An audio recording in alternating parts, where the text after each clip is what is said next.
illusion that the prosperity would never end.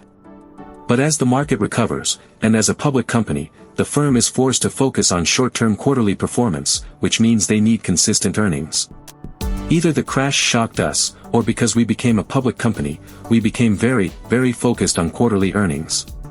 To get consistent earnings, the firm must diversify the sources of profits. As far as Fisher and Mack are concerned, there is only one way to get there. To reclaim their prestige, the top leaders at the firm decide the best path is by merging with another investment bank to expand its business reach.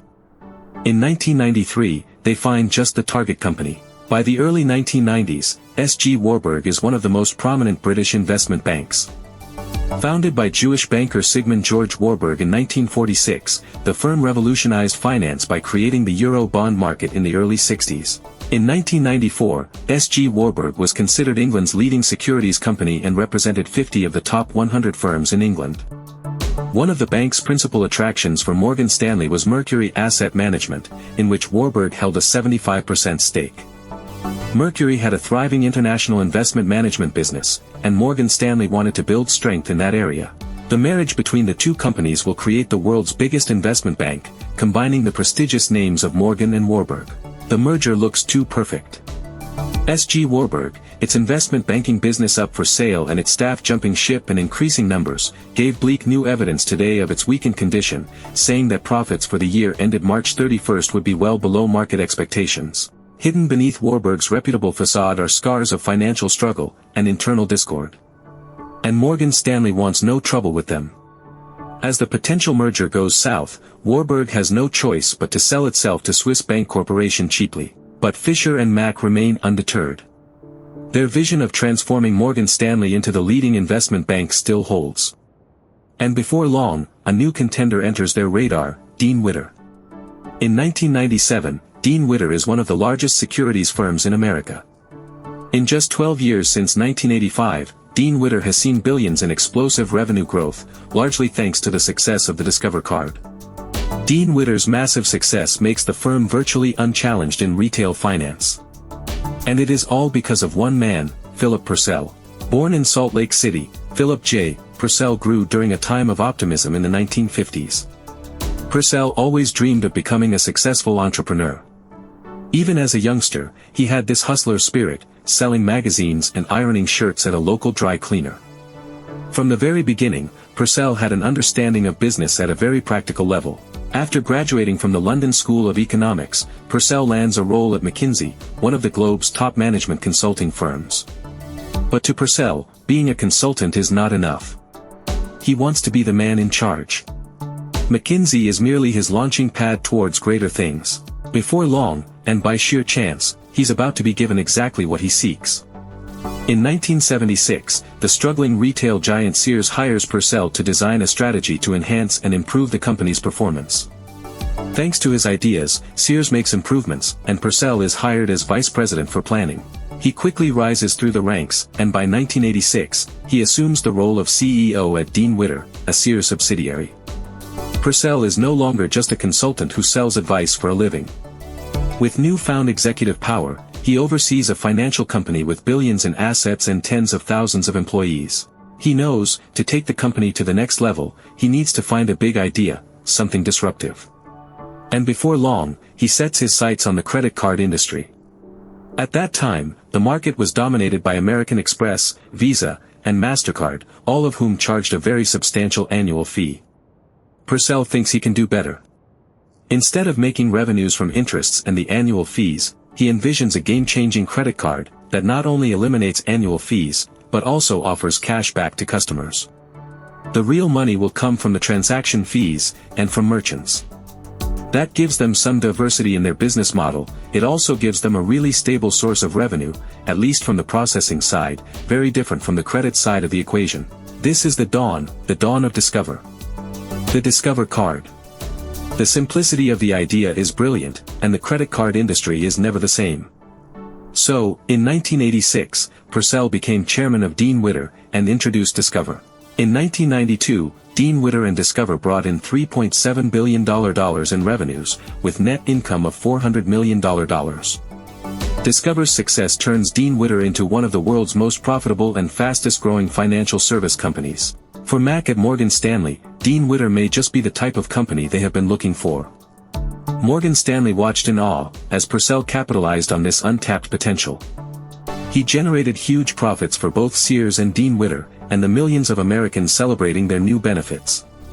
Morgan Stanley and the rest of Wall Street got a lesson in the advantages of creating access to new markets. Since the Discover card, Wall Street has started a number of financial revolutions, and one of them is occurring as we speak. In the midst of high volatility, and a lopsided market, one company is delivering strong results for their investors, doing something no one had thought possible, just like Purcell's team. They're called Masterworks.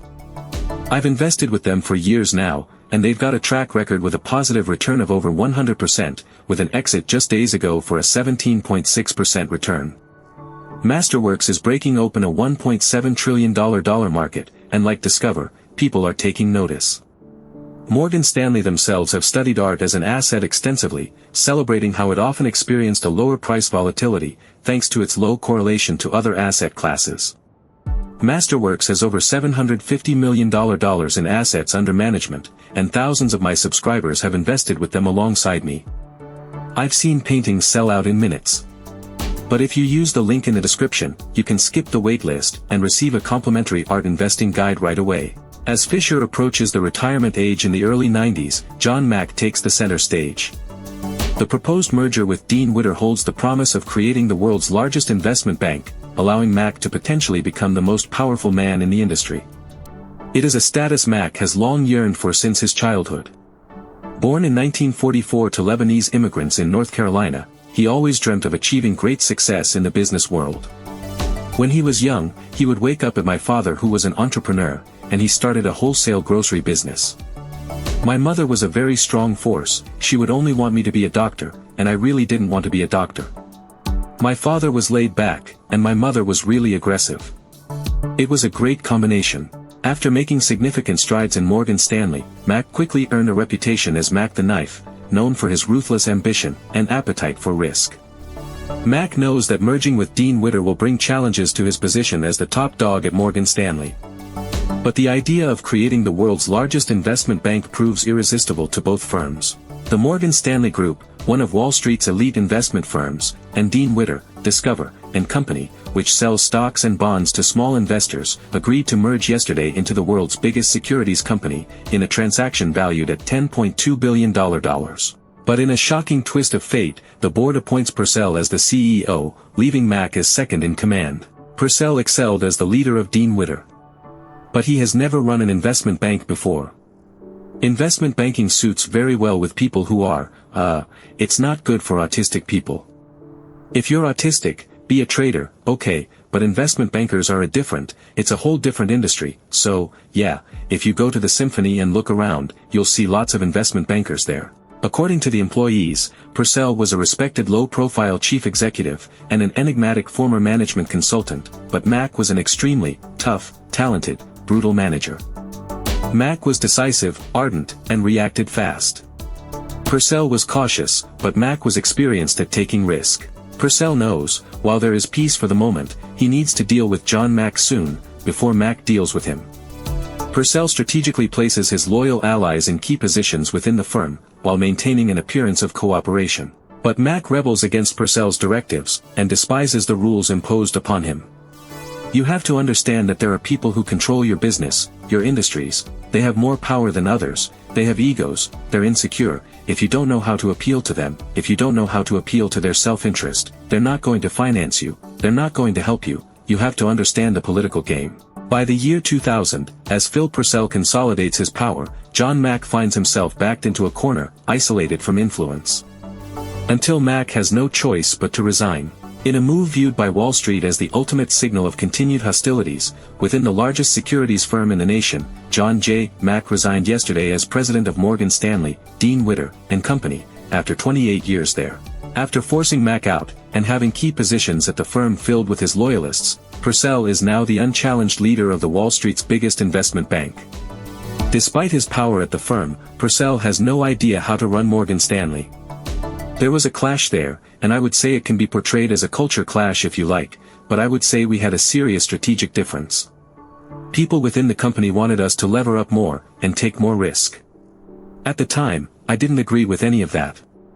Purcell's strategy alienates talented employees, leading to a wave of resignations. As a result, the company's performance severely declined. But even with the firm underperforming, Purcell has built an impenetrable wall around him, and managed to fend off any attempt to remove him from his CEO position. The New York Times called Purcell ruthless, autocratic, and remote, and that he had no tolerance for dissent or even argument. He pushed away strong executives and surrounded himself with yes men. He demanded loyalty to himself over the organization. He played power games. Purcell thinks that he can remain untouched as the CEO of Morgan Stanley. What he doesn't know is that a new threat is emerging. The old guards of Morgan Stanley are returning, ready to launch an attack that will determine the fate of this legendary company. In 2004, Morgan Stanley finds itself in disarray, all thanks to Phil Purcell. His ill-fated attempt to integrate Dean Witter's business with Morgan Stanley has led to a steep decline in performance, and a mass exodus of talented employees. Witnessing the company they have helped build crumbling, the retired senior partners, led by Parker Gilbert, realize it's time for them to step in and rescue it. There was no dialogue, no support, technical platforms needed to be fixed, but the firm was not going forward, but was struggling like crazy to try and stand still, and in fact, was losing ground. Phil had got to go. But the problem is, Purcell has managed to consolidate power to himself so absolute, that this group of 8 men have no actual voting power to oust Purcell. What they do possess is respect and influence. Although the old guards may have retired, they still commanded a lot of respect, and wielded a tremendous amount of influence. So they began to rally employees and shareholders, urging them to unite against the oppressive leadership of Phil Purcell. Morgan Stanley CEO, Philip J. Purcell, said Monday he is planning to retire from the Wall Street investment bank amid calls for his ouster from a group of dissident shareholders and former executives. Purcell may have had total power over Morgan Stanley, but he underestimated just how dissatisfied the employees and shareholders truly were. With Purcell's resignation, the exiled king comes back to power. John Mack is about to become the CEO of Morgan Stanley. Mack's comeback is a triumph, but he now faces a company teetering on the edge of collapse. By 2005, Morgan Stanley suffers a staggering $4.1 billion in losses, with its stock price plummeting by 50% since the early 2000s. Mack knows he needs to act fast, or the company will be no more. In the summer of 2005, everything at Morgan Stanley was an urgent priority. Replace the heads of important divisions, hire a new general counsel, sell the aircraft leasing business, and swallow the write-down, move the share price up, move up the return on equity, replace most of the board, which was battered, reeling, and publicly embarrassed, so forth and so on. Mack knows the key to increased profitability is by increasing salaries for top investment bankers and traders. He begins to encourage traders to take audacious risks, aiming for hefty profits. But to truly make a dramatic leap, Mack needs something monumental, a domain where Morgan Stanley can reignite its former glory. And in the mid-2000s, that opportunity presents itself: mortgage-backed securities. Somebody originates the mortgage. Okay, that means I talk to the homeowner, I have the homeowner fill out the papers, then after they've originated the mortgage, they sell it to an investor, okay, like Fannie, or Freddie, or some private mortgage securitizer, and the private mortgage securitizer finds a mortgage servicer, it may be the originator, who will then service the mortgage, and then we have the CMO, organizer, the originator, then we have the CDO originator. It's gotten to be a very complicated financial system. To venture into the mortgage-backed securities business, Morgan Stanley acquires Saxon Capital, a specialized mortgage lender that focused on subprime loans. During this time, mortgage-backed securities were red hot. The world was on a real estate buying spree, thanks to easy loans and soaring home values. For the first time, firms, including Morgan Stanley, were buying and selling these mortgage-backed securities to and from each other. We didn't realize that this intertwining of risk held unforeseen consequences. In our hunt for more market share, we also bought companies that originated mortgages here in the United States, and in Italy, the United Kingdom, and Russia. The issuing and trading of subprime mortgage loans turns out to be a huge success. By 2007, Morgan Stanley's revenue soars to nearly $50 billion, up from $34 billion in 2005.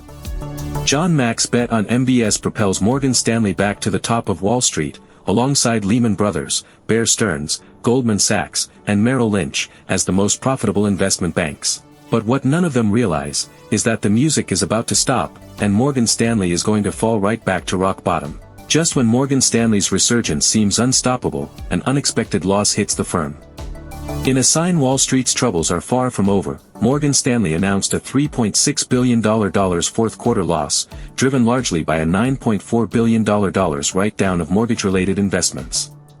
For the year, Morgan Stanley earned $3.44 billion, down 62% from $9.1 billion in 2006. Morgan Stanley is not alone. In a matter of weeks, the world is plunged into the worst recession in recent history. On September 15, 2008, the unimaginable occurs. Lehman Brothers, the fourth largest investment bank in America, declares bankruptcy. Stunning reshaping of Wall Street, as the financial landscape has changed drastically in the past 24 hours. The big news here, Lehman Brothers, unable to be rescued, has filed for bankruptcy. Mack knows, after Lehman, Morgan Stanley is next. Unless he can secure a bailout. Lehman declares bankruptcy that night. I knew that Morgan Stanley would be next in line.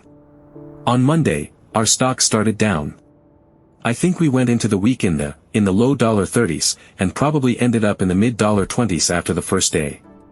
He tries to approach Japanese investors, and even from JP Morgan, but none are willing to assume Morgan Stanley's toxic mortgage assets. Out of options, Mack now fears the worst.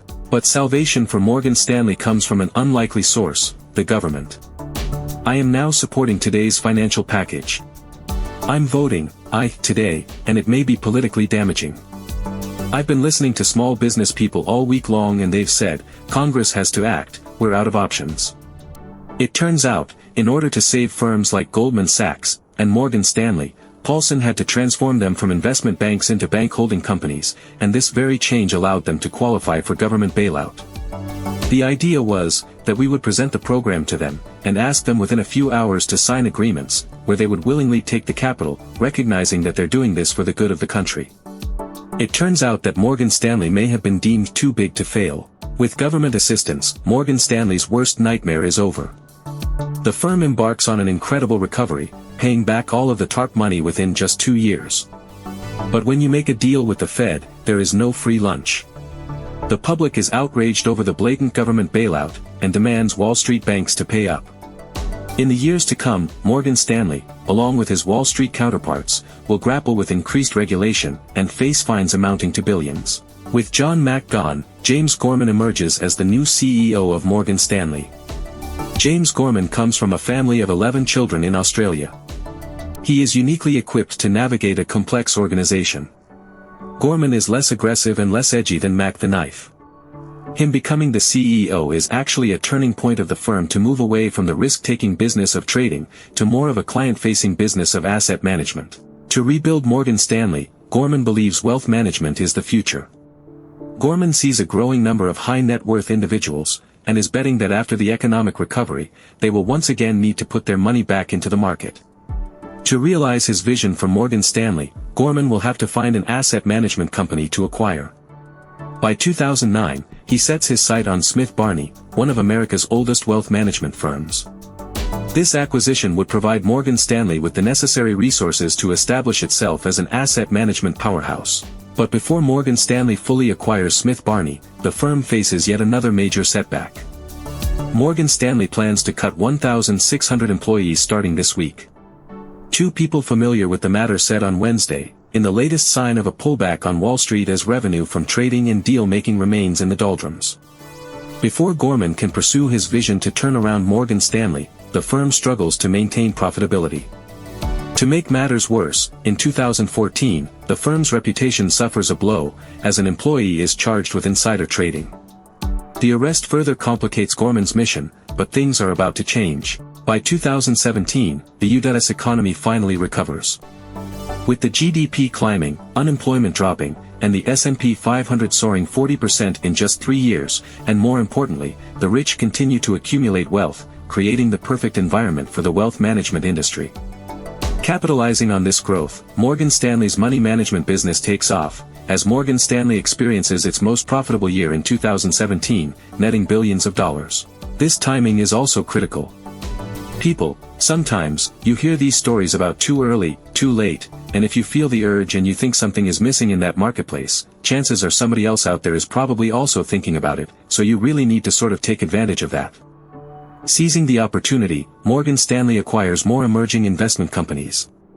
For the first time in a long time, Morgan Stanley not only regains its past prestige and market dominance, but it also transforms itself into something new. Even amid the pandemic, Morgan Stanley remains resilient, outperforming its peers.